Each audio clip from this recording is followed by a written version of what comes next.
later on and who for some reasons have not been able to participate here today. So, I don't know, should we already begin? I hope that you are ready. And well, then once more, I would like to greet you here, or virtually here, in sunny Riga, in University of Latvia Livonian Institute. And so just a minute.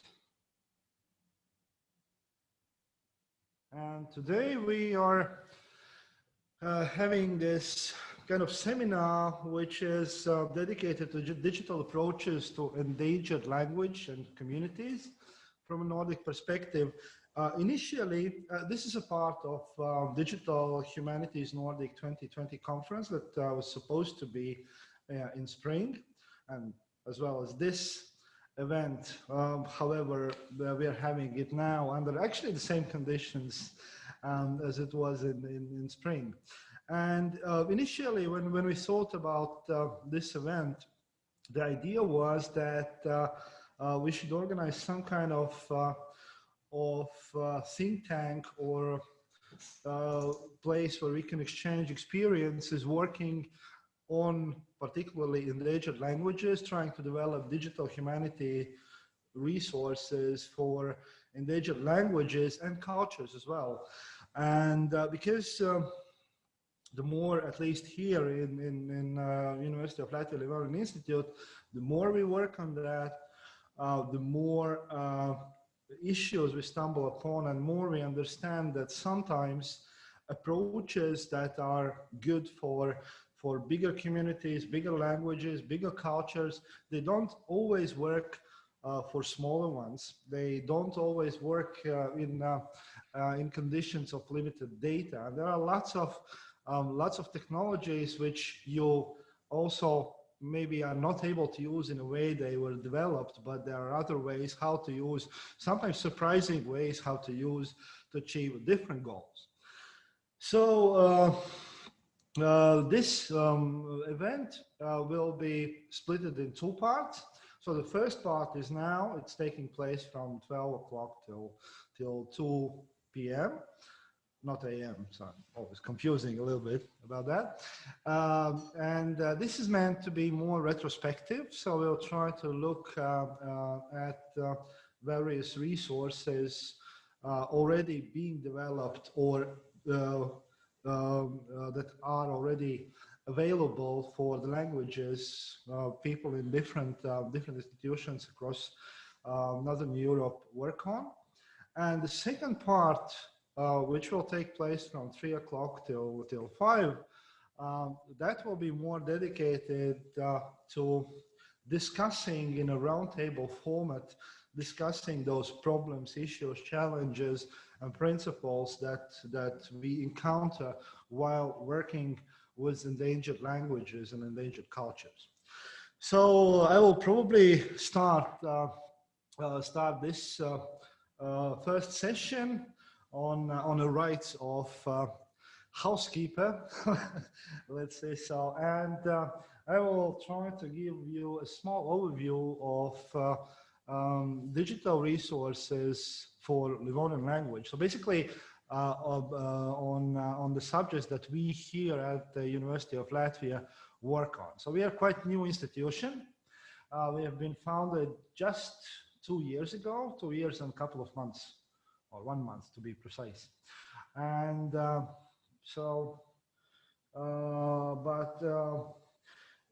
digitalization for Livonians actually dates back in time pretty long way. So actually we can talk about Livonians entering a digital era already back in 1994, 1995. So this was a time when computers started to become more popular, and at that time in 1994 there was intention of publish the Livonian newspaper, and the three numbers of that were actually published. But the first thing was that we needed actually fonts, keywords, very simple stuff to write in Livonian. Also, there was a problem with not having Livonian letters, because we have quite a complicated orthography letter-wise. And that was about the time when Livonian letters also got included in Unicode standard, although at that time it was not very popular for computers, so that time came later. But thanks to that, so we have been released from at least having these problems. So already the same, so in 1994, 1995, first fonts were developed for Livonian language, and also first keyboard drivers, so that we could start use it on the computers. And the first digital resource actually was created in 1995 till 1999. So it was digital database, and it was which was created for compiling Livonian, Latvian and Livonian dictionary, which was the first of a kind, because before that we only had Livonian German dictionaries printed. So and in order to do, and it was also the first dictionary that could be used for learning purposes as well, because it was based on literary Livonian orthography, differently from previous dictionaries. So there was a special database made, and basically all this dictionary was compiled entirely by digitally using FileMaker program that existed for Macintosh at that time. Of course, it was a little bit hacked to get Livonian sorting orders and all other things. But it actually took quite a long time. In 1999, the first this dictionary was published. It was not a big one. It was about 5,000 lemmas actually in each direction. It was also then turned around. So because the base was Livonian Latvian, and the Latvian Livonian was actually acquainted electronically. So in 2006, there was a next step in digitalization of Livonian, and it was the portal Livonis.net. Then it was Livonis.lv created, which is still operational, and it serves as a source for general information and as a news platform, as media. But it also has served over time a platform for various resources, for one time it functioned. So it functioned also as a kind of social network platform for Livonians, and also a place where you could chat and do other things. So and this is where also Livonian Institute operates under currently. So as you can see that there is Livonis.net and then Livonis Livod Institute or Livonian Institute at the same page, of two parts of the same page. So bigger breakthrough in creating Livonian digital resources came in 2010, 2012. There were first online-based resources developed at the time. The one was made by Livonian enthusiast Reinis Zumbergs, who collected previously published dictionaries into one online dictionary, but it just matched the time when Livonian, Estonian, Latvian dictionary was published, which became the biggest Livonian, especially literary Livonian dictionary up until today. So this dictionary was, however, compiled old school way. However, it was compiled in computer, but it was compiled via Word document. When it was published, so this Word document were actually parsed into database, and as a result of that, so all this dictionary was turned into online dictionary, although it was static. So one time event, it was completely searchable and available, but it was not updatable easily, or it was very hard to make any corrections in that. However, that dictionary and material that was there, so it's about 13,000 lemmas, became a backbone of what we work today with. So the last breakthrough in the history of Livonian digital resources came actually starting 2016, 2017. It was after Estonian Latvian dictionary was compiled. So it was being part of the project. There was developed dictionary compiling system, especially for compiling that dictionary, which was kind of extreme because it was like 40,000 lemmas to be compiled over a period of 2.5 years and also published on paper. So it was quite a task to manage. However, when this project ended, it emerged that the system itself is actually quite suitable also for Livonian. So what was done was that the system was taken from Estonian Latvian dictionary and then updated to suit Livonian needs. So there were added additional languages, so to fit this Livonian, Estonian, Latvian formula initially. And also it meant that all this previously existed Estonian, Livonian, Estonian, Latvian dictionaries became updatable, became very easy to modify. And this is how all these resources we are currently working on actually started to being developed. So later on in 2017, 2018, also to that lexicographical database, there were added a database of morphology, and which supplemented already existing information in the dictionary, but made it much more easy to people, especially unskilled people, who are just interested in a language, to much more easily to get to the forms of words and see the standard of Livonian working. And then it was supplemented after that also with a corpus, Livonian literary language corpus, which were then connected with existing two previously existing databases, which were, one was the lexicographic and another morphological database. So this is the main tool to adding lexics and forms to those other databases. So currently we are kind of in instant development. So currently the number of databases has suddenly increased very fast. So as I mentioned previously, so we had 3 databases, what we call words or lexicography database, forms or morphology database, and text, which are corpus that includes books, folklore, letters, and very, very different kinds of texts in it.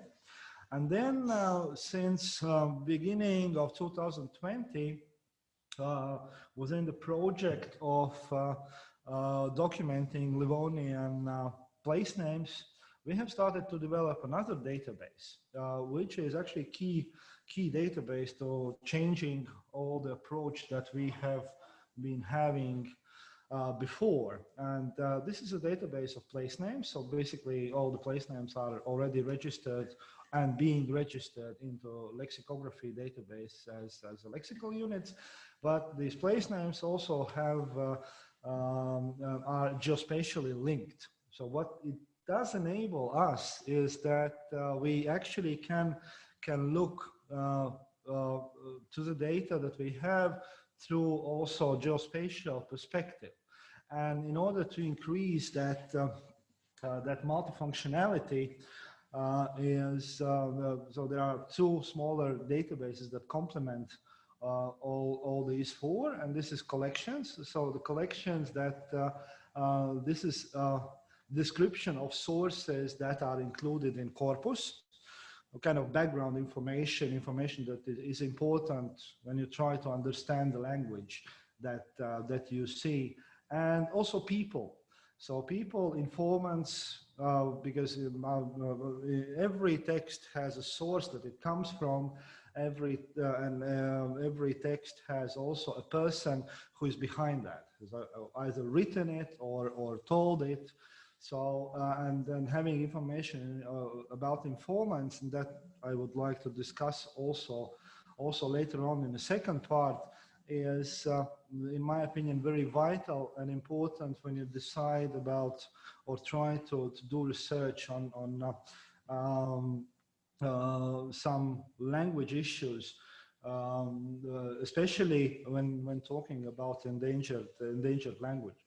So what this cluster of 6 databases actually allows us to do is that we can actually link the data is already linked between different databases, and so there has been also one switch that we have done now this year, is that we have eliminated, for example, texts from lexicography databases, examples. So examples are only in corpus, so to avoid data doubling, so that you have the same sentence in 2 different databases, and you change one and then another remains unchanged. But what we now can achieve because of this combination is that we can actually see, for example, geographical distribution of particular words or particular forms. We can better see dialects. We can also connect, no matter which way we enter, but we can get to the specific data from each of these databases. So we can look up a house in a village and see texts or folklore that comes from that house. We can see lexics that come from that house.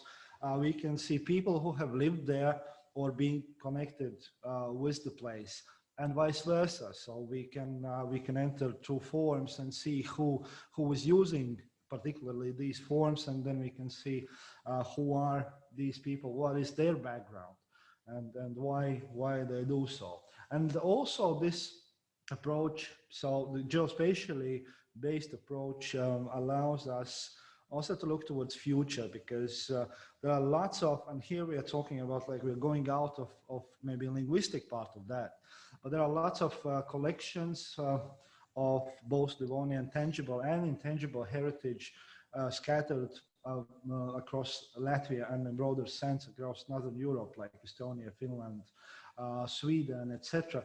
And we can add also these collections. We can connect these collections to the places, to the people they come from, and see the picture in really broad way. So this is maybe the smallest part, that how people actually can use these tools that have already output, like public output, which is the Livonian dictionary, and also you can see on the right the small excerpt how the grammatical information is displayed if you need to. So this is, let's say, very shortly about Livonian, and we are kind of we are in instant development, and this is, I think, that is one thing that characterizes most of endangered languages, endangered cultures. So we have to think. We always are thinking about something new, and be in a sense fast, and try to catch the world around us. This much is from me. So now I would like, probably we will discuss, if you have any further questions. I hope that we will have a little bit of time in the end of this part now, and if not, then definitely we can discuss all the subjects and all the things that are interesting to you in the second part when the roundtable takes place. And now I would like to give a floor to our second speaker, Trond Trusterund from University of Tromsø, to speak mostly, I guess, about Sámi languages and the work that's being done there. and I hope also about others.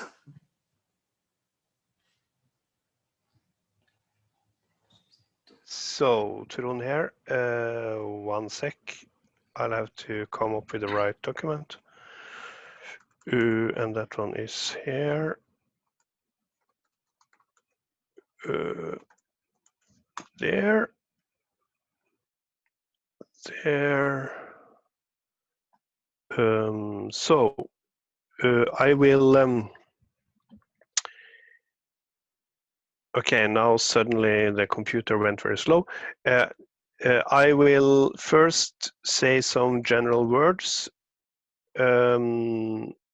Not that much about Sámi, but more on one step up level. And when I have done that, I will show you the web pages where you can see it in practice. So let me start by sharing the first part of the presentation. Okay, so I have been working now for 21 years this year with language technology for minority languages. First for Sámi and then also for other languages as well. Yes, so here in Tromsø. So our philosophy, or my philosophy, started out like the following.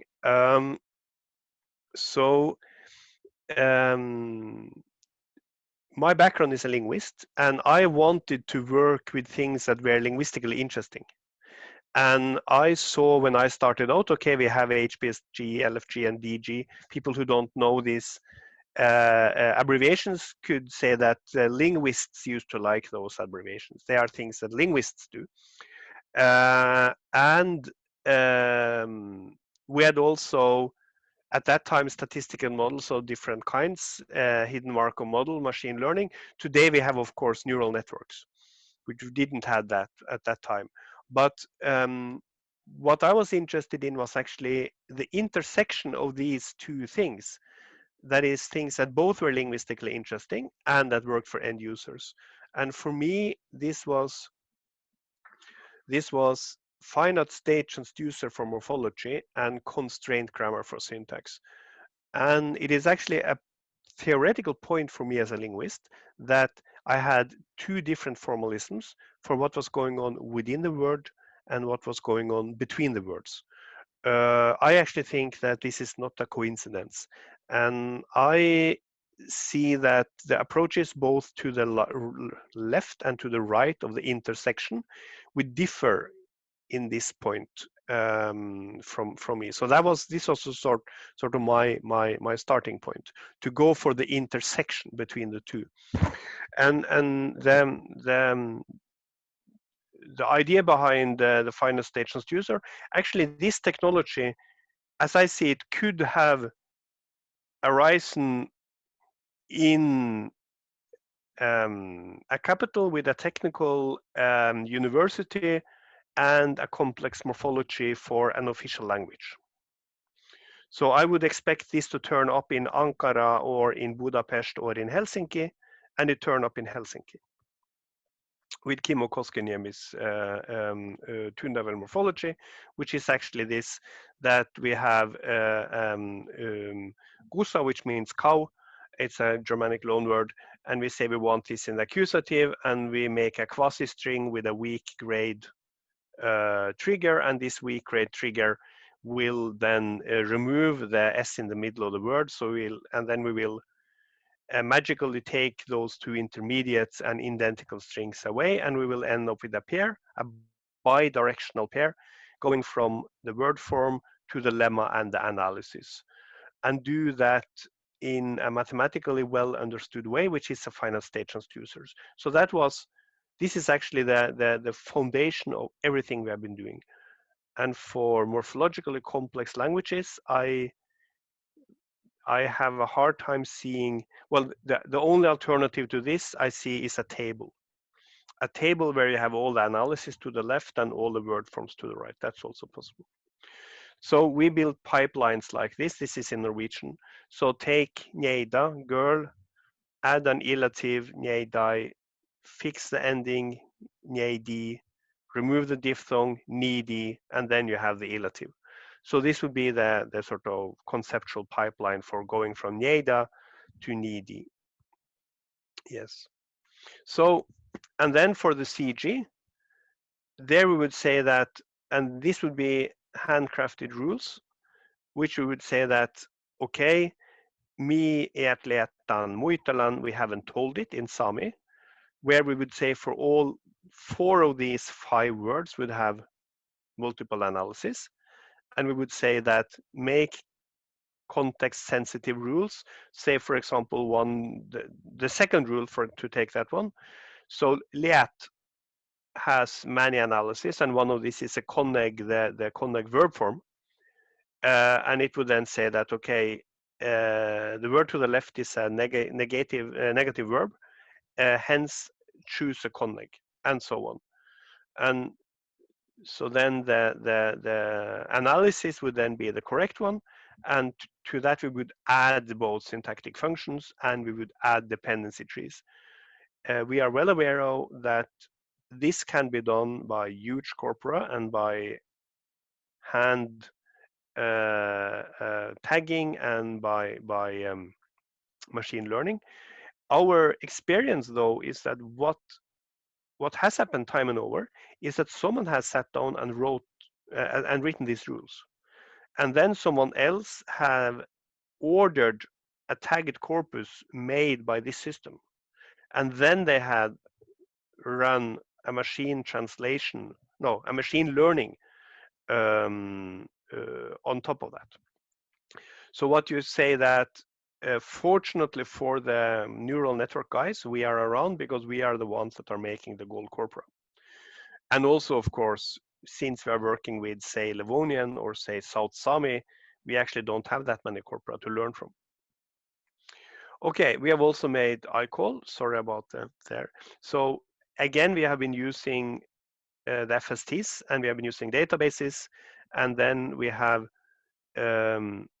utilized the fact that the finite state transducers are bidirectional. Not only can you say that Gusa is the accusative or genitive of Gussa, but you can also say that Gussa has Gusa as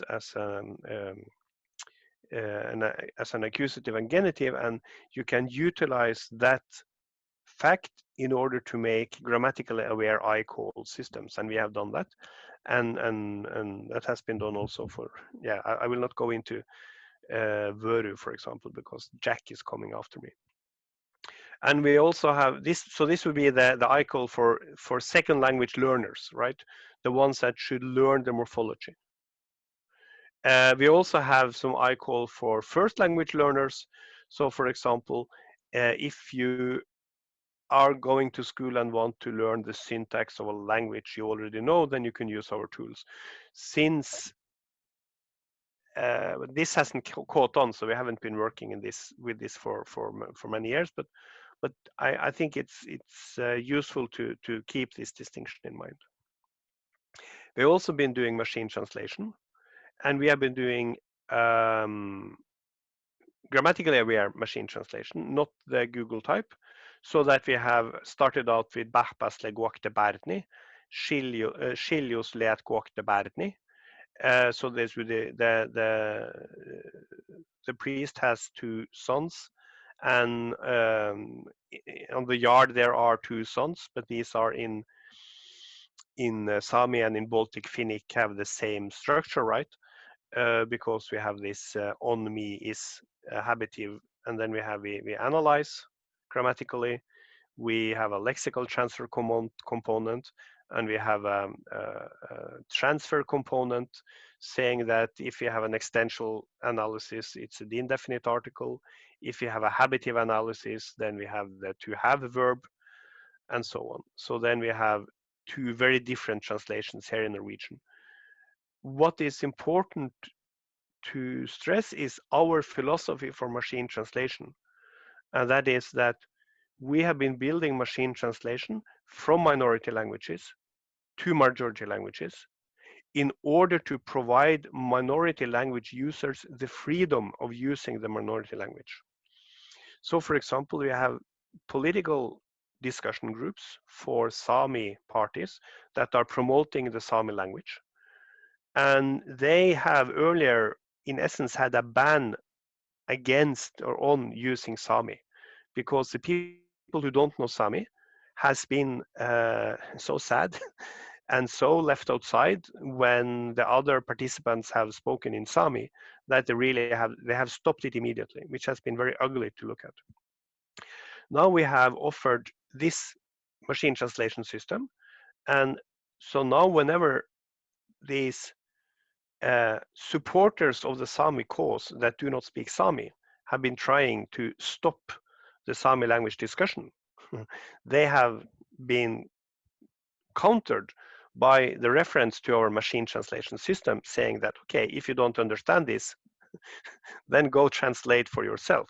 So the burden of bilingualism has, by this program, been moved from the bilingual minority representative to the monolingual majority language speaker, which is where it logically belongs, right? Because a bilingual one has the linguistic knowledge. So the bilingual one should not be the one to be burdened by translating his or her all comments into two languages. So the burden should be on the one that hasn't bothered to learn the other language.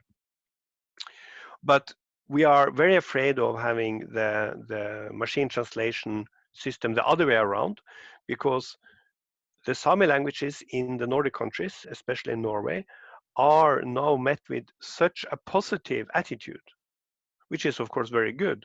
But if the positive attitude had been paired with a machine translation system from Norwegian into Sámi, we are afraid that in a heartbeat, 95% of all Sámi texts on the internet would have been by good doers knowing nothing Sámi and not much proofreading anything, so that the tiny Sámi literacy online would have been drowned, and we really are afraid of that. So we don't build that. We build corpora. So this is of course the thing that linguists like, because then you can have this this dependency analysis from our tools. But as we see, for example, from our work with Sámi, is that the people who revitalize language, they really use this corpora, because then say, okay, how is this word used? Can I trust my dictionary on this issue? I'll check. I'll go to the corpus and check. And they go to the corpus and check all the time. So this is here it says 28 million words for North Sámi. For Sámi, it says 1.6 million words, which is very much for Sámi. Then, starting 10 years ago, we have been generalizing our solutions from the Sámi languages to other languages.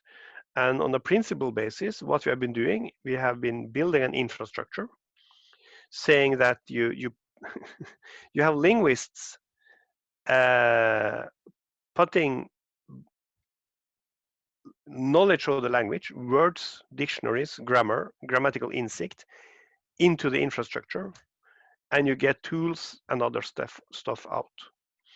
So the thing is that this infra box, I'm going to open it shortly, should be such that the language independent things are done once, and the language dependent things are left to the language experts.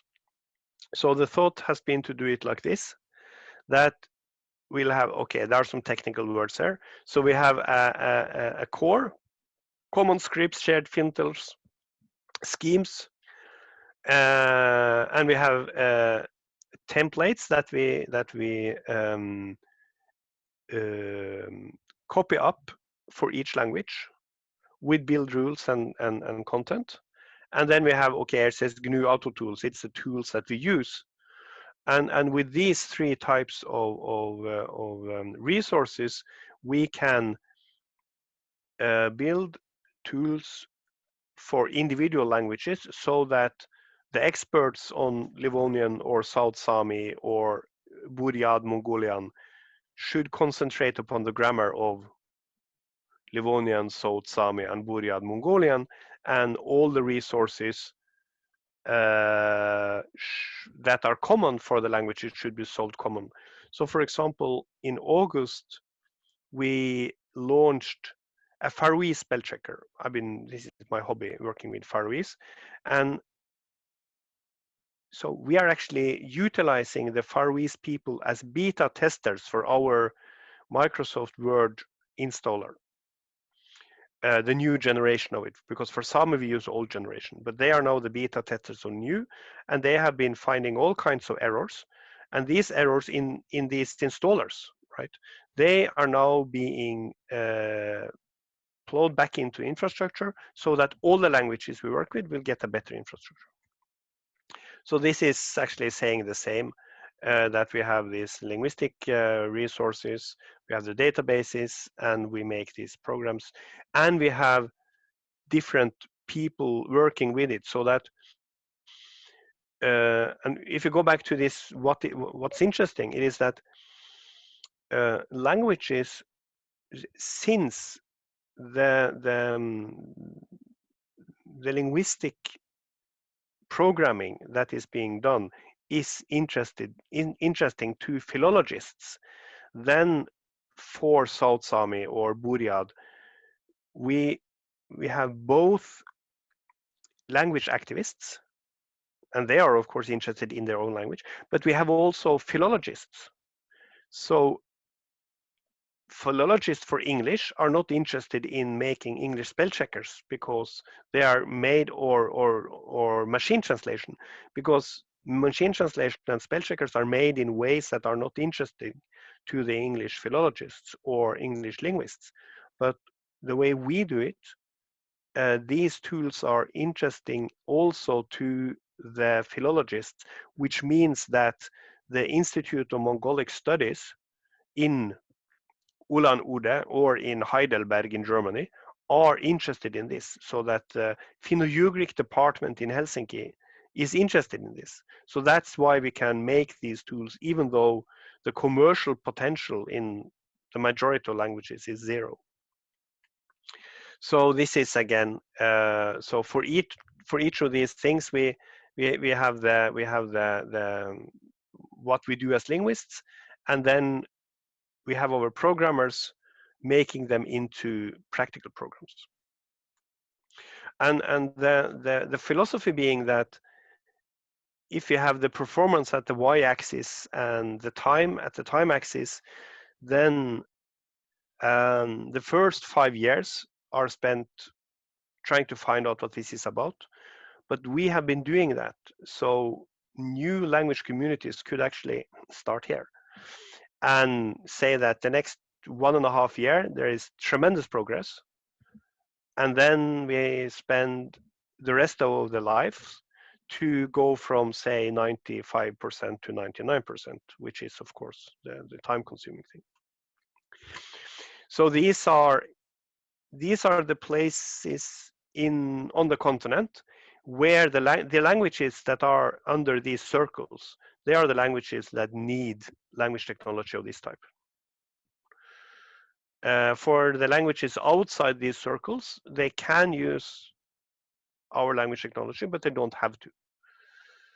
The languages in the circles have to use our, not our tools necessarily, but our type of tools, morphologically aware type of tools. So that was that. Oh, I forgot the power supply, but I have 5%. Do I have time to show some net pages, or am I out of time now? I think I'm perhaps out of time. So what do you say? I forgot looking at the clock when I started. Yeah. Oh. You do have a time for showing this. Okay, I'll show some web pages then. fine. I just have to let me think. There. Stop.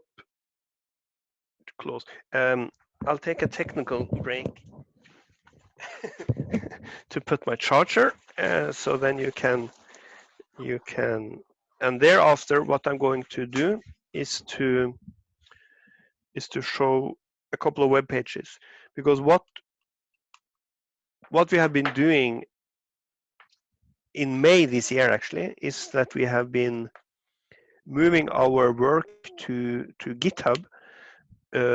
Sorry, the camera is now going away, and then sorry for that, but now, okay, now I have electricity. Let me now start the screen sharing again. There. Wait. There. Okay. There. This web page here, giellatechno.uit.no, is our portal meant for linguists and meant for people interested in grammar. So that what you can do is that you can go here and find your language, and actually these were the Sámi languages, but you could also have other languages here. So we have other Uralic languages and again other languages. So if you go back to the Sámi languages, then we could go here and do, for example, text analysis. Mun in lean moitalandu birra. I have not told about yourself. Oh, I didn't check that this works. It works. So here I will get the syntactic analysis for that one, for example, and you also get those for all the other languages that we have here. Then there is technical documentation. Okay, where is my technical documentation? There is a technical documentation where we go behind the screen. This is sort of try this at home. So here, getting started. And we also then have information on the different languages. And it is certainly not the case that we in Tromsø have been working with all these languages. On the contrary, both Valts and Jack, who are here also, have been instrumental, especially Jack, in very many of these languages.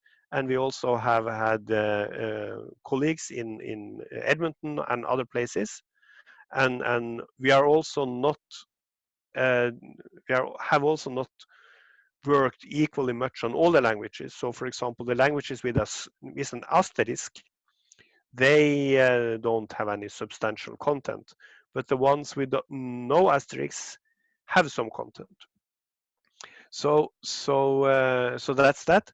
What also has happened is that we are on GitHub, so that you can go on github.com/giellalt, as Giella language technology, giellalt, and there you will find either all our keyboards, so which is for keyboard setup for 48 different languages, or we could go long, and then we will find the linguistic resources for 122 different languages on very different levels of activity and so on. And yes, but for all of these, and actually also for eventual new languages, it is the case that you can take your linguistic model, plug it in, and get these practical tools out. And to what extent this is a sine qua non for minority languages, to what extent other revitalization work is more or less important than this, I think we will return in the panel discussion. But what we offer here for everyone on open licenses is an infrastructure to create tools that are interesting both for linguists and for language activists and language users. So thank you.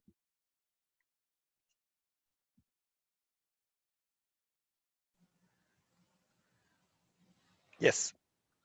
Thank you, John, for the great presentation, and also for this practical view on that. So I guess that now.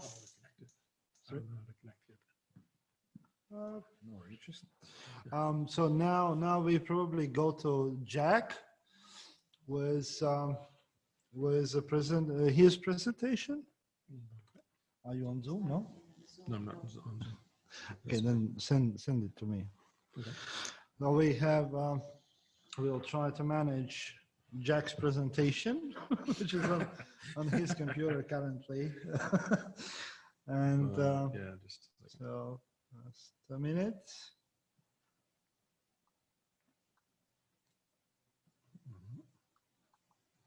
Can you just via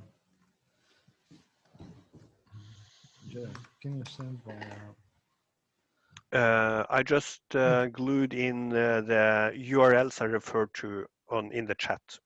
Oh, Yes. thank you. Yeah. So, can you send with AirDrop? No. No, I don't know. Okay.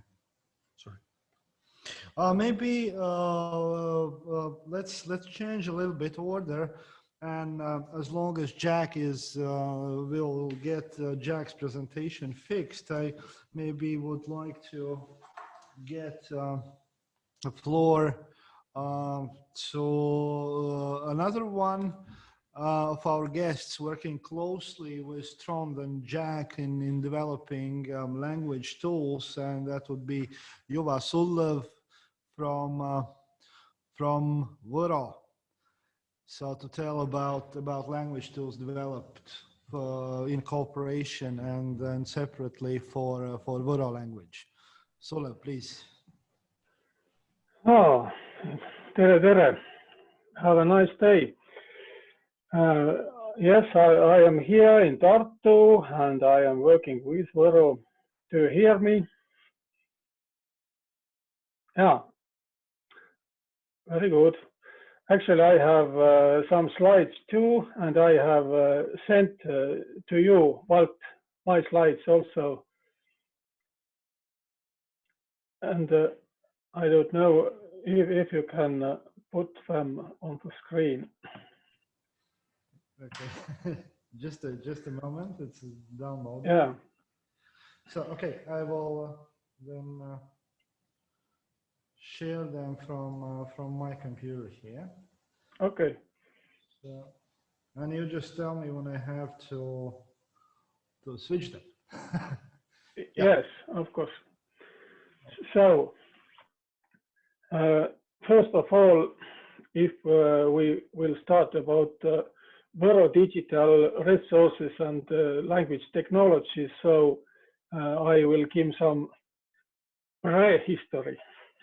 And it's quite similar to Livonian digital resources and language technology prehistory. Yes, let's take next slide. Because also we started in early 1990s with that, and the first small Estonian Võro dictionary went out 1992, and after founding Võro Institute 1995, we started with composing Võro Estonian dictionary in 1996, and first, as we heard from Valt, first Livonian fonts, yes, came out a bit earlier, but our Võro fonts came out in 2000. Yeah, next slide, please. And then the first proper dictionary, the very first from 1992 was only some 1,000 words, and the first proper dictionary, Võro Estonian, was from 2002 with 15,000 entries on language articles, and it went into the internet. Online version went out 2004, and also founding of Võro Wikipedia, I think, is quite important for developing Võro language digital resources, Võro Corpora, and it started. It was founded in 2005. And now, if we take next slide, then we will go already on history, from prehistory to history, and the first proper Võro digital resources project is were started in 2011 with Estonian language technology projects. Võro Institute applied for money for projects to Estonian governmental language technology project in 1911, and it was namely Võro Corpora, Võro language corpora project. And the first Võro language corpora are from 2012 to 13. And also one very important stage in Võro language technology and resources history is cooperation project with Sámi language technologists. It was Norwegian, Estonian, Finnish cooperation from project from 2013, and it was financed by how it was Nordic ministers. I don't remember the exact name of this foundation, but not some Nordic cooperation project. And now, next slide, please. And we shortly, it was shortly the history and prehistory, but if we will speak of current stage, current day, today, then our main goal is to have or to build a user-friendly digital language environment, to provide it, to provide support for using and developing Võro language there. And our, yes, next please. Our current language technology project is also financed by this Estonian language technology project, governmental, and it is Võro and Seto integrated language resources. And we try in this project to, yes, next please, to integrate Võro and Seto digital language resources and language technology through Võro Estonian Võro online dictionary.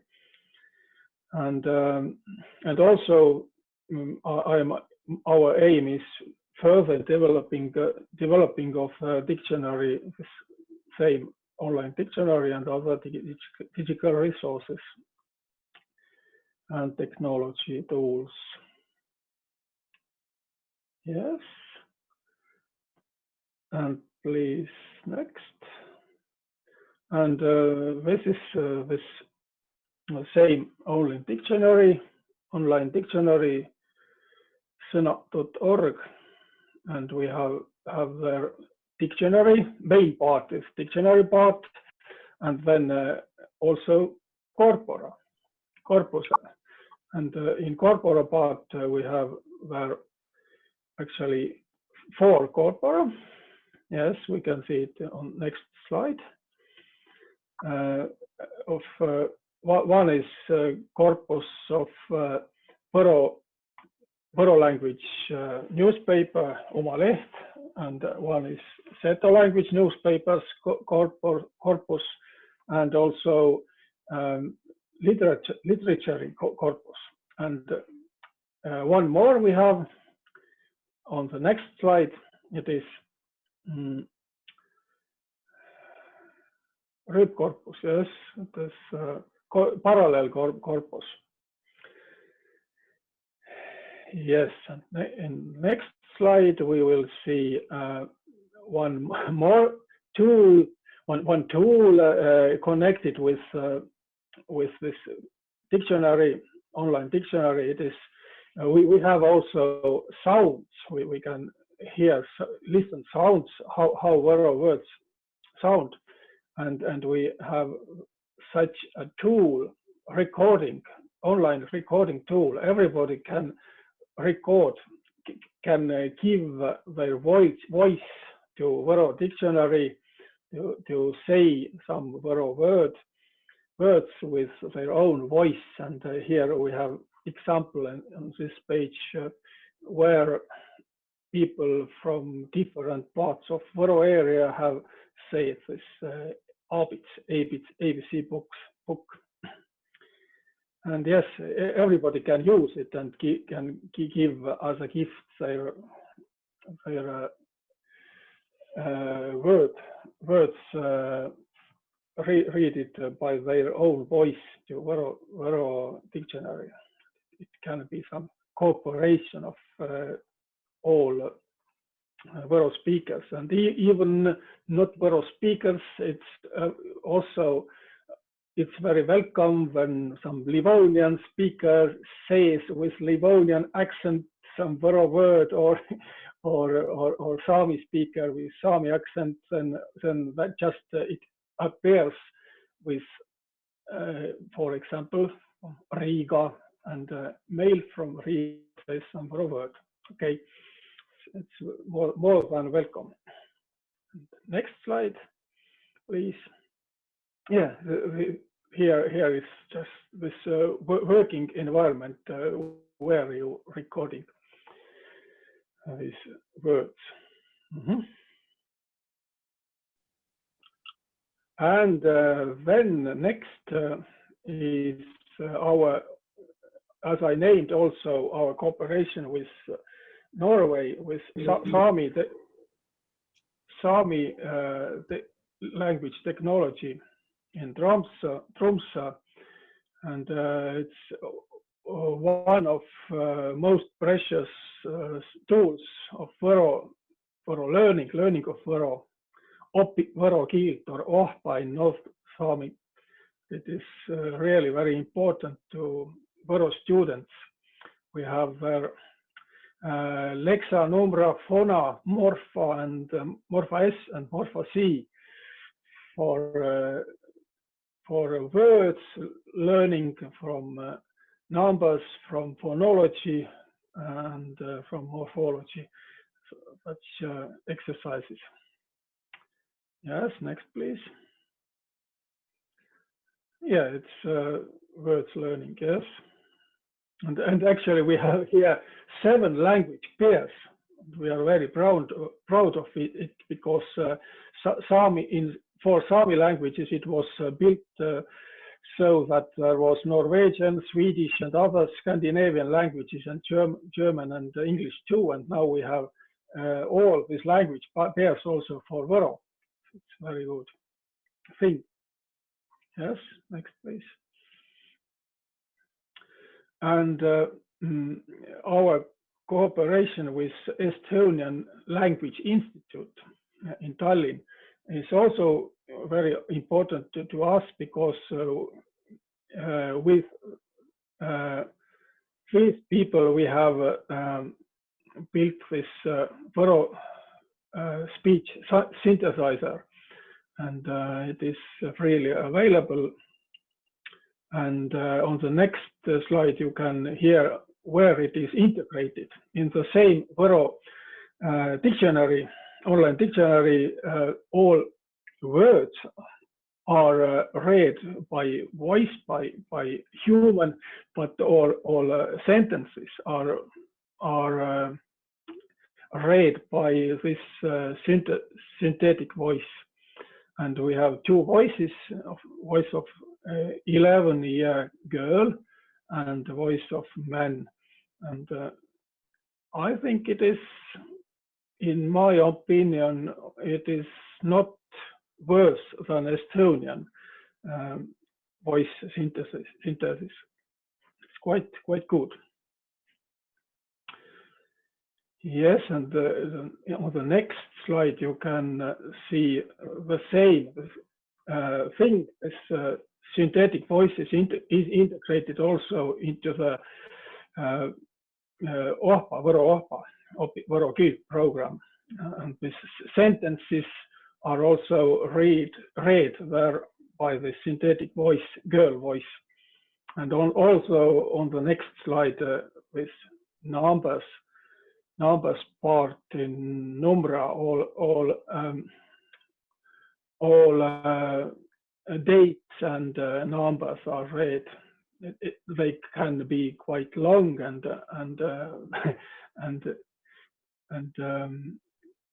in very big variation.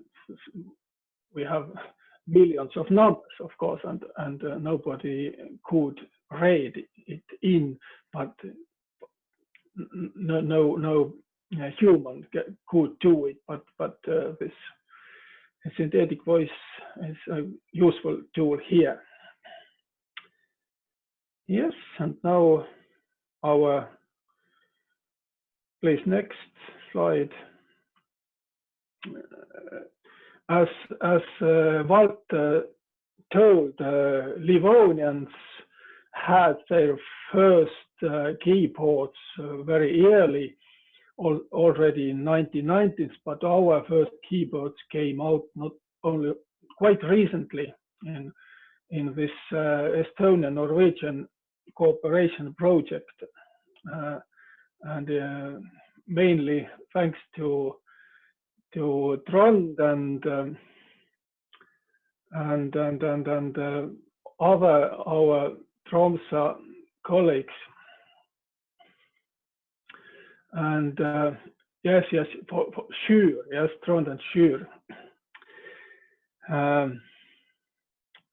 And we have both keyboard for Mac OS and Mac operating system and Windows. And the specific of Võro language is that we need very many palatalized consonant marks, and it is quite complicated to get them all. But in these keyboards, with the help of these keyboards, we can do it. Of course, there are some problems unsolved yet because of the same Unicode thing. Not all Võro letters are in the Unicode in the proper way, but in some way they are available here via this keyboards. Next, please. Also, mobile phone, smartphone keyboards are available for Võro from Google and SwiftKey, and I use them every day. I use, if I write some message in Estonian, then I switch on Estonian keyboard, and then in Võro, when in Võro, then to Võro keyboard, and I write every day them both languages. And of course, if I will write Estonian text with Võro keyboard, it will be terrible. It improves or Estonian words to Võro, but and vice versa. And so I have to switch keyboards, but I have used to do it, and it's quite good, I think, to have them both. Yes, and next slide, please. The most advanced part, I think, of Võro language technology is this machine translation. We have done first attempts many years, but role-based translation, machine translation attempts weren't very successful so far, but also we have now first attempt of this neuro based on neuro translation, and it is done with cooperation of Võro Institute and Tartu University, this language neuro translation work group. And as you see, now their first this attempt is it translates in many Finno-Ugric languages, in Estonian, Finnish, Võro, North Sámi, and even South Sámi. But of course, not all language pairs are good. Only Estonian Võro pair and Estonian Finnish are they are a bit better much better than other pairs now.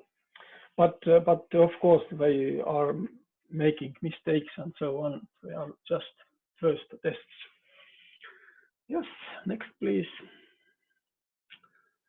And what are our future plans? Of course, forward development of all of Võro digital resources and technology. And one of the most important things is Võro FSD, what we are doing with Jack and also Trond and other Norwegian colleagues are helping us. And this Võro FSD is base for Võro OPA and for Võro spell checker that is already usable in LibreOffice, but yes, we must increase this quality of Võro FSD. And our current Estonian language technology project is dealing also with this, and Jack is involved in our Võro Institute project of language technology. Yes, next please. And of course, this Võro Estonian Võro online dictionary, we must do it better and better, and to integrate all other resources and tools with Võro dictionary. It is like some kind of main portal of Võro linguistic resources where people can easily get all these things.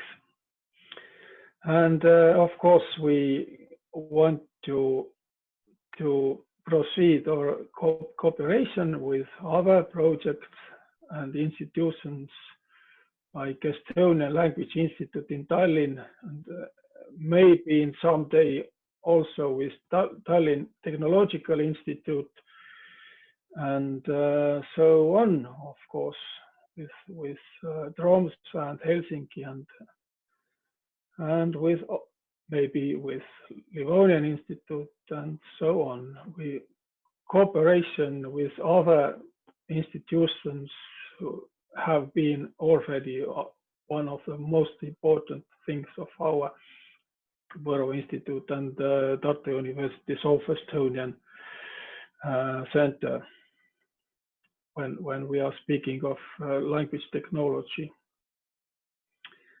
Yes, and I think I am at the end of my presentation now, and I want to thank you in many bigger and smaller languages.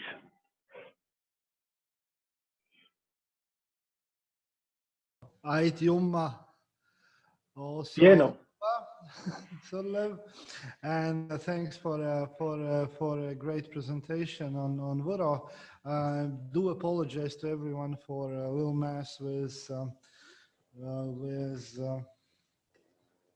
slides. I was struggling with autoplay, but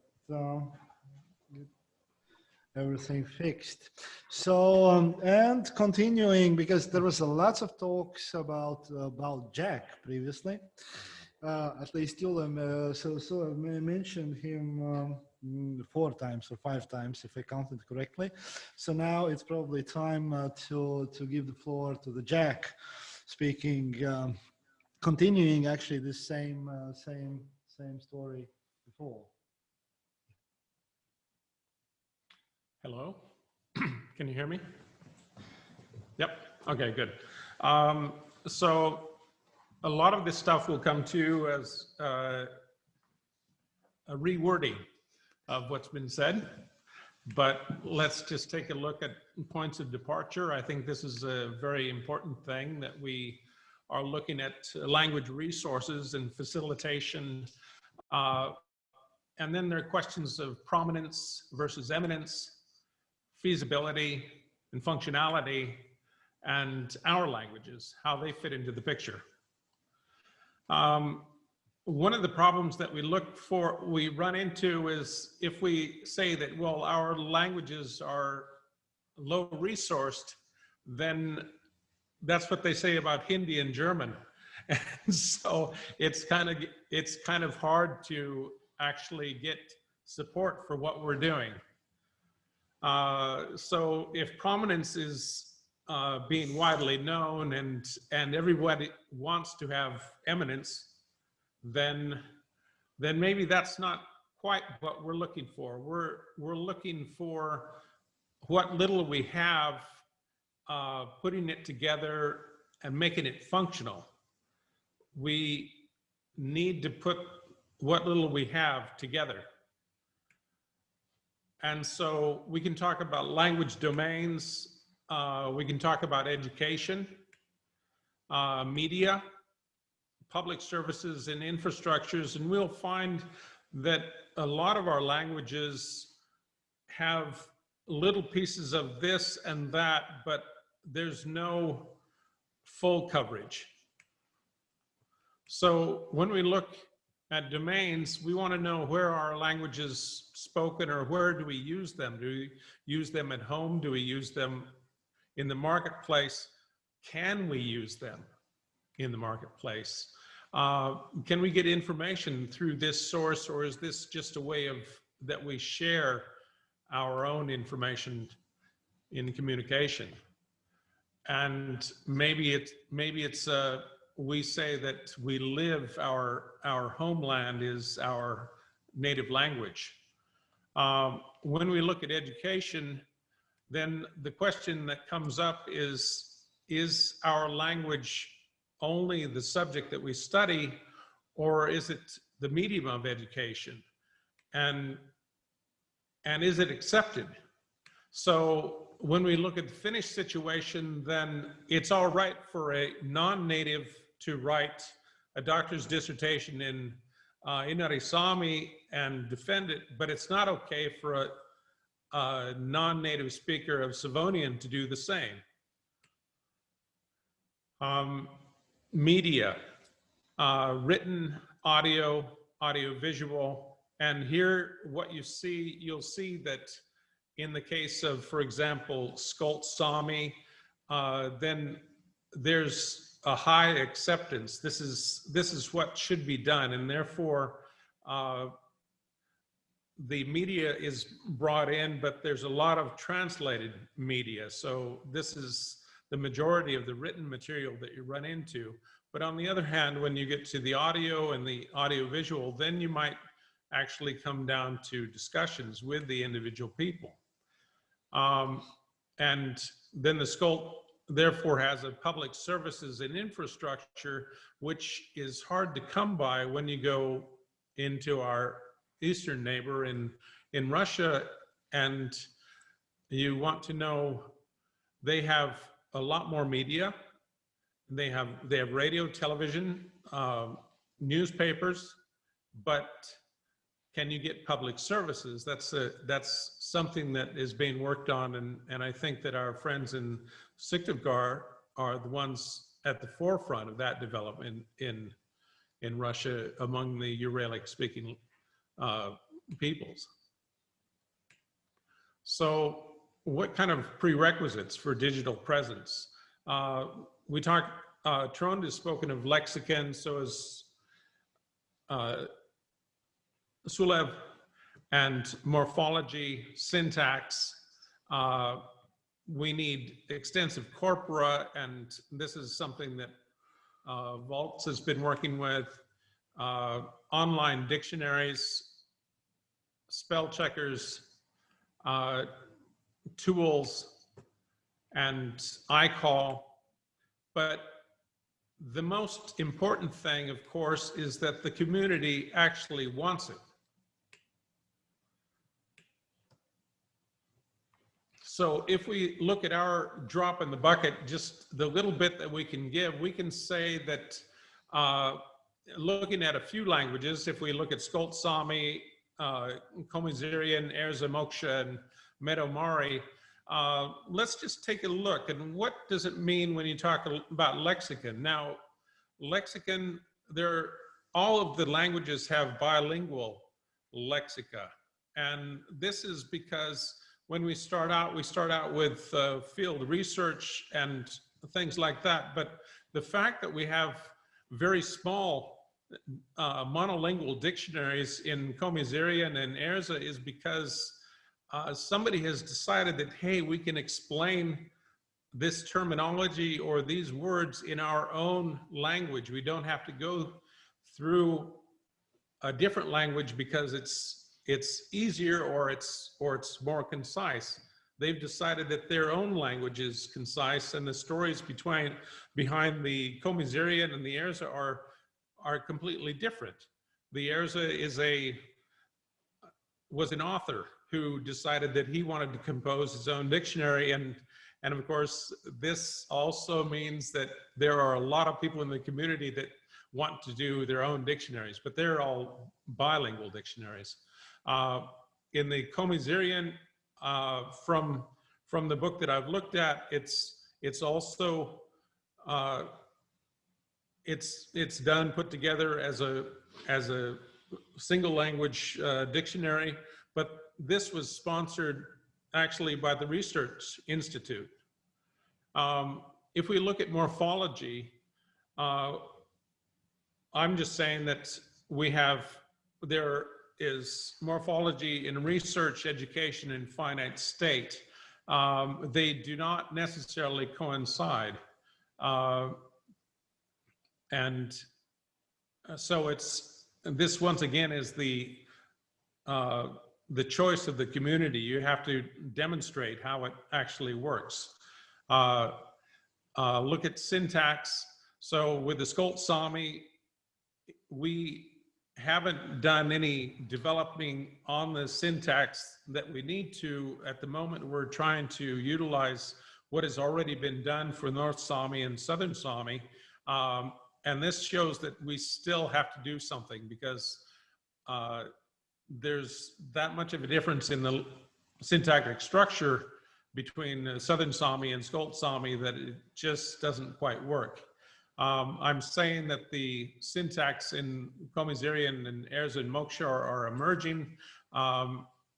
There's no strong research development on that at the moment, but the Medomari already has international collaboration, and that has been set up. You'll want to go to the U-Corp on the Kļava Techno servers, and then we can look at corpora.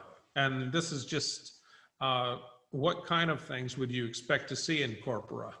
So for the Skolt, we have translated media and a minimal original oral and written and research. These are very limited resources at the moment, but something that's coming out at the University of Oulu. If we go to Komi-Zirian, then they have a lot of original text that you can use on the Fulab search engine, but they're not the only ones that do Komi corpora. Of course, we also have corpora in at Kļava Techno in Tromsø and also in Helsinki, but then there are other corpora collectors and providers in Russia that do this. So this means that there's a competition, and competition can be very good for language development. Looking at Erza and Moksha, then I would say that the amount of corpora is smaller, but it hasn't been annotated as well. And then with the Medomari, that should be something that Trond can tell what the progress is on that, because he also is involved in that. Yeah, Trond, please. Oh yeah, already. Yeah, I can do that. In the Tromsø server, all these languages, let's say for example Moksha, they have a basic corpora of the Wikipedia. In addition to that, Medomari has online now 4 million words of Onchiko, the newspaper, but this autumn we are going to release a corpus provided by Andrei Chemichev at Republic of approximately 64 million words of Medomari and so 7 or 8 million words of Hilmari. This will in essence make Medomari by far the largest Uralic corpus outside the Estonian, Hungarian, Finnish languages, the state languages. So that will be a very good resource for anyone interested in Mari Mari syntax and Mari lexicon, and it also is very well annotated over the decades from the late 20s until today, so that longitudinal studies of Mari will shortly be possible. We also think of giving grammatical analysis of the other languages, although as Jack points out, they will be not as good as they could have been in an ideal world. Yes, thanks.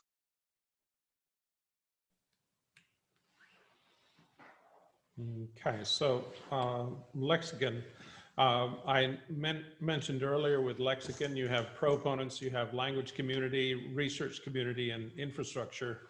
And what is interesting, if you look at the Skolt Sámi, working with the Skolt Sámi language, it's been very, very nice, because anything that we've been able to provide, they've greeted as being a positive development. But what is interesting, even today, we've done research with and development of a word-for-word dictionary, not really contextual usage, but in their discussions on Facebook, then more often than not, there's always a reference, well, look at the Excel sheet that we share, not at the dictionary, but at the Excel sheet that they have. So there's more work to go, and we see that the community has their own presence that's definitely felt. We look at bilingual format, and that was what I said earlier. This is the first type that comes out, and then you have the monolingual dictionaries that are the first ones beyond Hungarian and Finnish and Estonian. And Trond is, well, he hasn't shown these addresses, but these are other dictionaries. Of course, there are additional ones, and especially our flagship Northern Sámi is not listed on here, but here's the, in red, you'll see the Skolt Sámi address for opening up a morphological dictionary and click in text. You can go for terminological resources at Sapni.org. So this is where Kielitekno and Divun come together in Kieli-LT. And then you can go to Siktigar, and here they also have bilingual dictionaries available. Terminological work that they've done before, these are multiple languages, and they've decided to do their morphology browser-based. And so you can, there's a page for where you would install that into your computer for use. And then as a side project, I've worked with people at University of Helsinki, where we use the Kielitekno lexical data, and we just give it a slightly different presentation.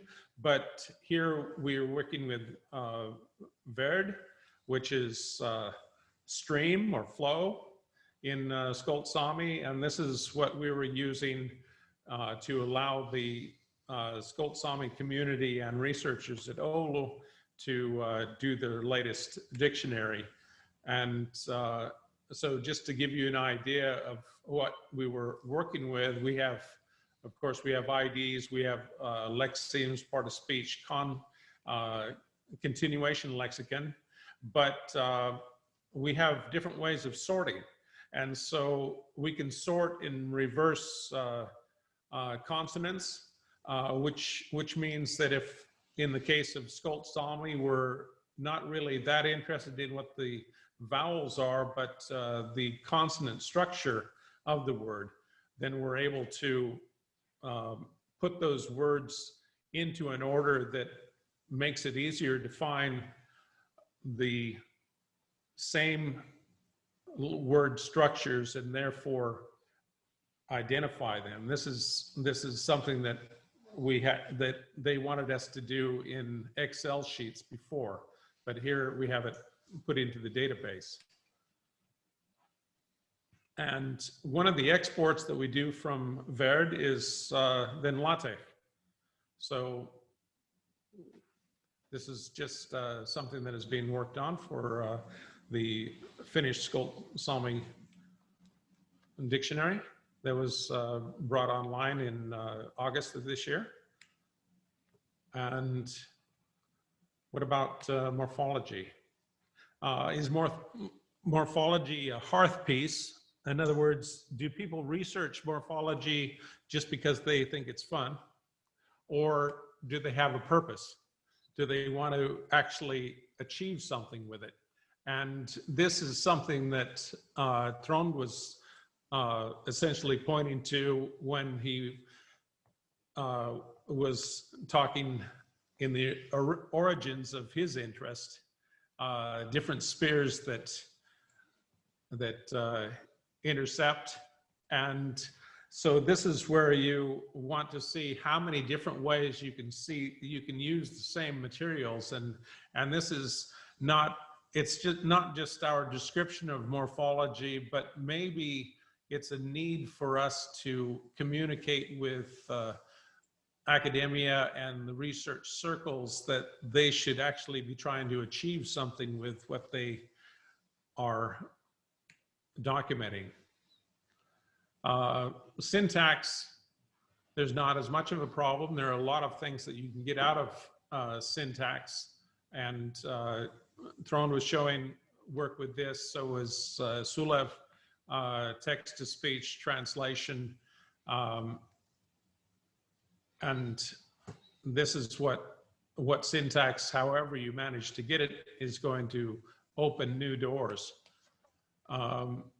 So then we have the syntactic corpora, and I'm going to show you what Trond would tell me, and I think he would agree on this, is that there's no reason to have extremely large annotated corpora when you can design an analyzer and disambiguator that you can do things on the fly. So this is how it works for Northern Sámi, and Trond showed us a similar slide. So what does that look like with language which we haven't gotten that far with? Okay, well, this is something that we run into in Võro, and if you look at the you'll find out that some of the words are not in the analyzer. This is a terrible thing, but it means that research is in progress. And there are also other problems too with a young orthography. People don't always write in the same way, and so then we have to design and bring in things such as that this is supposedly an orthographical error that is missing the palatal sign on the S. If we take a look at the material I was able to get from the Livonian Institute here, and we'll notice that we're missing words. And of course, there are going to be problems where we have to look at the words and decide what the context, how do we disambiguate when one word form can be interpreted in so many different ways. One thing that is where we can merge, where we can bring development and research together, is in tree banks. Tree banks are things, this is a place where you store your golden resources. And for the Ernštreits tree bank, you might, just an example of what kind of information we have here, optional translation, of course. It might make it easier for people to understand the sentence that's being brought in, but we're bringing in a lot of information here that has to do with morphology and the syntax. So this is something where you're opening up and you're letting other people look and see what your challenge is and making that data available so that so you can get a positive competition, hopefully. And of course, there are different tools for doing this work, and this is the work that you do. Of course, you're working with programs to disambiguate so that in the future you don't have to do all the disambiguation by hand. But as soon as you get a sentence disambiguated and you put it in the bank, then it's there. You don't have to disambiguate it a second time. Parallel corpus, just recently, in fact, well, in February, March, I put a parallel corpus up with a person from the University of Helsinki, and this had to do with Bible verses from different Finno-Ugrian languages. And here the selection you can see, there's Sámi and Udmurt, and actually what we did on this parallel version is then each language, each publication year was termed as a separate language. And so then you can actually run into parallel materials from the same language. So, language technological derivations. Once again, we have our facilitation tools, spell checkers, and keyboards. This is the one you wanted to see. You're familiar with the Wahpa, and so you already saw this picture, but it was a different language, it was a different setup.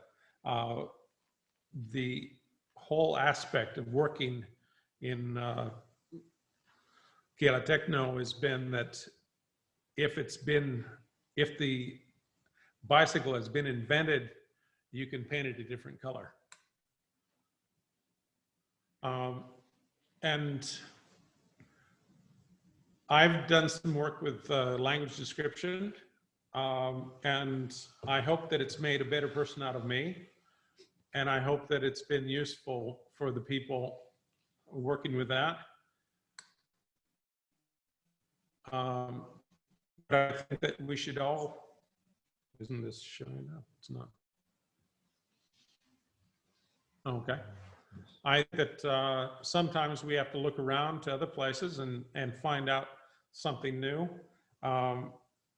We need to look for new domains that we can claim. And here I have a screenshot of what they've done in the Seattle area, the Lushu Seed, where they have, it's about a 2-minute weather forecast for 5 days, and it's a good way to practice your numbers and your place names and weather in the future and past. But all in all, in collaboration, we trust, and we have to help the language communities to make a constructive choice. Thank you. Okay, thanks, Jack. Yeah, stop this one. Thanks again for a very nice overview also about the subjects that we will probably return in the second part of this meeting. And now, as a last speaker here in a row, I would like to give a floor to Christian Kankainen, who's been working with yet another endangered language, Christian is on, which is connected also with our region, and Votic, which is currently spoken in Western Russia, but it has also been kind of language which is closely connected to Estonia, but also in Latvia, because in Latvia we have a group of Votic people settled here in 16th century in southern Latvia, so the Votic linguistic heritage can be found also in Latvian. So, Christian, please. Thank you very much. I hope you can hear me. Can you hear me? Yes, good. So I'll share my screen.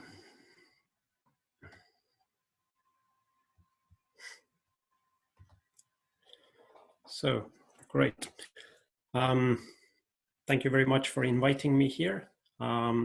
In spring, I was very eager to talk about work that has been done and that is being done for Votic. Unfortunately, as life changes, I am no longer able to continue my work with Votic, or let's say so. I hope to be able to do it, but someone has to push me. My background is a bit different. I have an NGO for making language technology for, let's say, Votic. And I've never had any real big institution behind me, so it's a bit of a one-man approach. And something that has been bothering me all of the time with Votic, with my work on Votic, is that what happens when the language technologist leaves the field? And well, this in the case of Votic quite literally means what happens when I leave the field, which I have now done. And this is due to the size of the Votic community. I would say it's a nice size. It fits in a small bus. And the language is barely spoken without linguists around. Hopefully more and more. My angle of attack to the Votic community has been through this lady, Heinike Heinso, and her summer school, MS Vunukassa, which she has organized since 2010. Yesterday I heard that she will not organize it anymore. Someone please help me organize it more. Her idea was to connect grandmothers with their grandchildren, or the other way around. And my idea here was to boost the language prestige for the kids with the help of language technology. And actually, there has been a rising number of young participants. I don't know if it has been due to me or due to this device here, the harmonica. First thing I did for this community was technology made out of wood, morphological dices or cubes. Many variants of this has been done. So in the end, there was around 150 cubes with morphological affixes and stems, etc. And the game was to just pour this everything on the table, and everyone, well, in a limited time, who came up with the longest string won. Of course, many variants of this is possible. Make up the longest word, make up the longest sentence, etc. It was very nice to see this thing tangible by elders, by small kids on the table, and they really liked this game actually. And it's not that far away from FSTs, for example, I would say. Unfortunately, the next thing I did was not the Votic keyboard. This I did 2 years ago. No, 2 years ago I asked the participants of the summer school to fill out an empty keyboard layout that I had printed out on paper, to fill it out with their alphabet in a way that they think makes it easy for them to write in Votic. I got one filled in paper back, which was very interesting actually. You could analyze it more. And very big thanks to the people behind Kļava LT and Kļava infrastructure. who has done a tremendously good work to make it very easy to create the software for the keyboard to the computer. Last year, I was able to deliver them the first hardware Votic keyboard. And they were quite excited about it being hardware. I mean, it's a nice gift you can give. But what really made them energetic was thank you again, Gela, people that they could see for the first time their own language inside of their computer system, where they could change to their own language. Quite an prestige boost. Other things I've done is about the calculator. All textbooks on languages have too little numbers inside of them. It's very hard to correct yourself if you want to make a long string of numbers, digits of numbers, to see how should you put this into words. So this is possible with this small little tool, and you can also do your maths or homeworks with it. And of course, as anyone who makes these small things, at some point you really need to do some kind of web page or portal that combines all of these things into one. And this is something you really have to do. It makes it easy for the users to remember. They only need one address to remember, and they have their own time to explore and find things, and they can find the things that they want to find from there in an easy way. I don't know, if they use two things from there, they only need to remember one address instead of two, etc.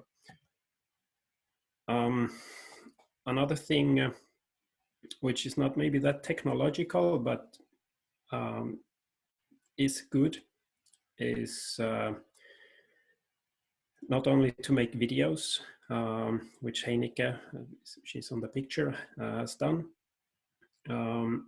It's a very nice thing to yet again put your Trojan horses in territories that are familiar to the language users, like YouTube, and in a way shock them that, wow, I can see my own language here. And do also put the subtitles there, because it even it not only is it pedagogical to have different channels of language coming to your head via voice and text, but also it really looks nice for people, I think, to see text coming on the screen in synchronous with the voice, and it also, I would say, it boosts the prestige of the language. Also, I put these videos on the Internet Archive, which is really nice that they have the language tag for Votic, something that YouTube doesn't have. Another project I did last year was to translate the Mozilla's Common Voice project, which is a big portal for crowdsourcing voice recognition data. So there's basically two things you can do. You can record written sentences, record the voice to them, or you can listen to other recordings and check if they are correct, or if there are any words missing. One thing that is nice is that Mozilla really emphasizes on the need to have accents and dialects. And this, of course, is not only good for Mozilla and bigger languages like English, which needs English voice recognition also for Finnish people speaking English. Sorry for all Finnish people that I said that, but I'm also Finnish, so we're on the same level. But this is really great also for Votic. They really liked this. The young people really liked this project, but they did tell me quite quickly but I can't speak it correctly. I can't speak Votic. I have an accent, and it's really nice to be able to just say that hey, this is technology meant for you. It's you should be proud of your accent, and you should record it even more here, because that's the only way to make this technology useful for you, not useful for some linguists or someone somewhere far away, but actually to make it useful for yourself. Common Voice is well, it's a new thing, so it's the interface is very modern. It works on most devices, and it really brought in a wow effect from the audience. Because in the beginning I was showing it in Russian to them, and then I was scrolling down the menu for all the languages it is available in, and as you can see, the menu is there are very many languages, and it took me a while to come to Vadja, and during this time I was scrolling down. The kids were already making jokes that it should be available in Votic. Ha ha ha! I didn't understand their joke, but they thought it was funny. But when they actually saw Vadja turn up on the screen, they were just, what? And that was really nice to see. Very nice to see. This is how it looks like, the Votic version of it. As you can see, there's very much of Russian. Right now, it's a problem of Votic speakers not being able to speak too much Votic. And in this sense, if everything of this platform would be translated into Votic, the users would not be able to use it. But again, it's a nice way to engage the community into creating new words, into getting affected and wanting to translate, to remove some of this Russian text. And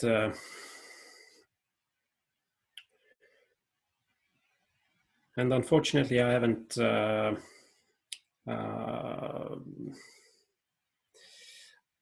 as my angle of attack towards the Votic community has been from distance, from Estonia. This is something I have to communicate more with them. Anyway, dictionaries for Votic. There's very many web dictionaries existing. I don't know if it's because of the bad internet connection or any other technical limitations, but they do prefer paper in the classroom. I think paper for them is, I mean, you only have to search the word up once in the book, you leave it open on the desk, and it stays there. You don't have to click around, go back and forth. It stays there, and you have the context of the other words around it. on the same paper. There's a huge dictionary compiled at the Estonian Language Institute with almost 30,000 headwords. This is really user unfriendly, but it is a very big, it has very big potential, as it also includes text examples and translations to it. So it includes a parallel corpus, and so there's around 400,000 tokens in Votic, Russian, and Estonian. Standard language, or the language that they try to make standard, it includes, the dictionary includes around 18,000 headwords. So it should be something to be used more. So here's a screenshot of this dictionary. You search for cat and you find very much of information, too much. Here's one I did based on Heineke's textbook, around 1,000 words in Votic, Finnish, Estonian, Russian, and English. This they do use, even if it's small, limited, but it kind of it resembles the thing that they use in the classroom. Wahba, thank you, Jack, for doing this. Votic Russian dictionary. Someone also did or started doing something on dictionary. I don't really know who and when. The status of corpora for Votic. Heineke Heinsoo, as you saw on the picture in the beginning, she held a book in her hand. She writes book in Votic. These are inside of the Votic corpora, and also the Votic text from this huge dictionary. And so to get to the work I did lastly was my master thesis to do morphology for Votic, computational morphology. And as I said, my viewpoint departed from the question, what happens when I leave the field? As I knew, as we all know, morphology never gets done. And I didn't want to do it based on technology.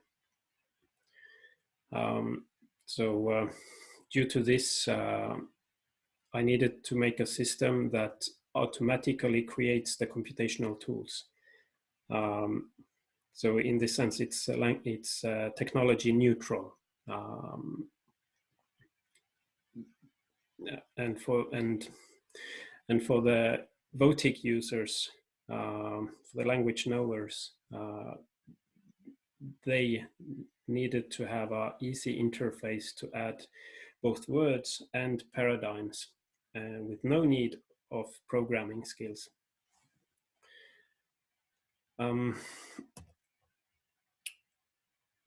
What I did, it has nothing to do with Votic. It can be used elsewhere for other languages. So the workflow behind it is that the user starts by inserting any word form. The system then suggests a declination table for it by paradigms that it has saved from previous words that has been inputted. And the user needs only to inspect this table of word forms, and if the user thinks that this looks good, just press the button save and continue your day. If it doesn't look as the user wants to, they either need to choose another paradigm from the ones that the system suggests, or they can just simply in place in the table correct the word forms, and the system finds out automatically if this is according to another paradigm that already exists in the system, or if it needs to save a new paradigm into the system. And so behind the scenes, all the programming code gets automatically generated. This is how it looks like. This was a demo software made by Språkbanken at the University of Gothenburg. So here you have search for Kati, you get the table, you get counts from the corpus based on the word form. You can click and change in place. You can also change the morphological tags if you want to.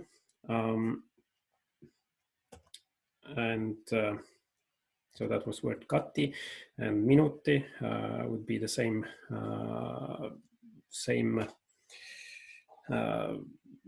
word that declines according to the same paradigm. So here you only need to get the paradigm for Kati, and you get all the words generated, and you get the counts from the corpus, and you can just press save to get it inside the system. And so behind the stage is I mean, all the magic that gets these suggestions is not made by me. It's made by Markus Forsberg and others. It's called Extract Morphology. But what I did was that all the data that gets generated is saved in lexical markup framework format, which is a standard. And actually all the data is there, not only the word forms, but also the process information of how you split these word forms into stems and how you put together the affixes. Everything is saved, and it's technology neutral description. And from this technology neutral description, I generate automatically the finite state transducer code that is integrated to the Kļava platform. So you get the FST and you get the spell checker for free from Kļava. Thank you very much, Kļava. And it also generates the source code that integrates the computational morphology module to grammatical framework. This is also one of the reasons why I wanted to do it, let's say, technology neutral, because already from the beginning, I wanted to have two different source codes for the same thing. And with grammatical framework, you can do other multilingual grammar applications. I've done a bit on Votic Russian phrasebook. And picture of the speller. And my dream for this, all of this is was my dream of a crowdsourced Votic speller or other morphological computational tools, with the hypothesis being very simple, that a user gets frustrated when a word is marked as incorrect, and the user will either add it to the dictionary with the tools that I showed, or or to learn out, figure out why it's incorrect. And by doing this, the user would get a new version of the speller available just seconds after inserting this word. So this was my my dream, and everything works. It just needs to be put online somewhere. Someone needs to figure out a bit more of the graphical user interface and so on. But technology behind it all works.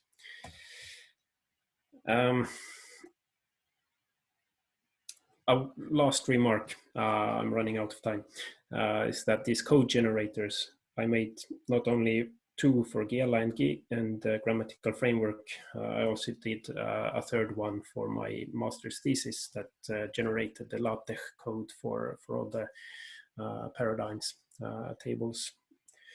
So, so it is also extensible in the future towards new technologies coming out. So thank you very much. So, Surat, спасибо from me as well. And thank you, Christian, for this last presentation in this part. And well, I guess that in these 2 hours, we have seen quite a lot of different approaches, different ways, and different perceptions and aspects of that you come together when you work on endangered languages. And we will leave the questions and discussion to the second part. So you're all welcome back to continue this talk on developing linguistic tools for endangered languages in a part that begins at 3 o'clock Riga and Helsinki time again. So see all of you again back here, and let's go for a small break. Thank you. Thank you. See you soon. Thank you to the organizer, and see you again.